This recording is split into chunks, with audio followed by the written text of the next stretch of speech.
Minister, what about, you've signed several FTAs in your lifetime. And, I didn't sign them. I negotiated them. Or been part of the negotiations. So you're obviously, a veteran to trade. With the current trade war and the geopolitics, what's your take on what's going on in the relationship between Singapore and the superpowers? Yeah, there's several questions together. I think I answered the first one, which is, what do I see the current trade war? It's a tariff war. It's a tariff war, and US, China are retaliating. We all know at the end of the day, this is damaging to everybody, including the players themselves, right? So there is trade relations, and there's also the broader US-China relations. In terms of trade relations, actually, China's prepared to open up more.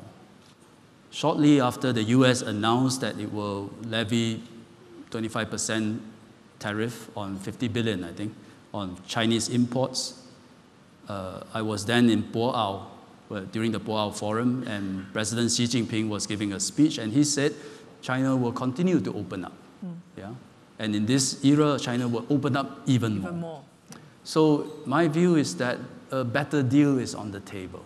China's prepared to open up, but China will not want to do so under pressure and under threat. And therefore, we now have a tit-for-tat tariff war.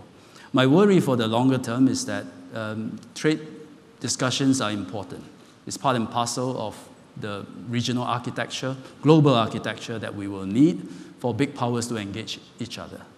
The problem we have today is that the WTO is not so credible. Too many players are involved, and very little can be done at the WTO. So it doesn't offer a platform for major powers to negotiate and update their free trade agreements and their trade arrangements. At the same time, regional free trade agreements are also not progressing well as far as the US is concerned. We used to have the TPP. When Singapore negotiated with the US on our bilateral free trade agreement, which launched by ESM, the US, many people don't know this, but the US used the US-Singapore FTA as a dialogue with NAFTA partners. No. So whatever the US was not happy with NAFTA, they make the changes with Singapore. And when it's all done, they presented it back to NAFTA and got it amended. And that was our role. But today, without a regional, if we had the TPP, that would serve the same purpose between US and China, I believe. But today, the US is also not in TPP. So that is one of my worry, that ultimately at some point we must have some avenue, some platform for the two powers to negotiate trade. But the bigger issue is US-China relations in the long term, which goes beyond trade. This is the most important bilateral relations in the world. If you are in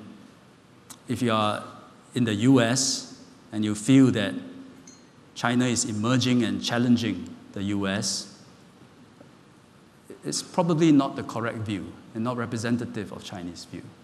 Yeah. China traditionally believes in taking care of its own people, and that it's not an expansionist country. If you live in China and you believe that US is trying to contain the rise of China, I think that view is also not likely to be representative of a US view, because US have so much at stake in China and ensuring and wanting China to succeed too. So I hope Singapore in Southeast Asia, looking at the two big powers and so important to us, we hope that they take that sentiments into account.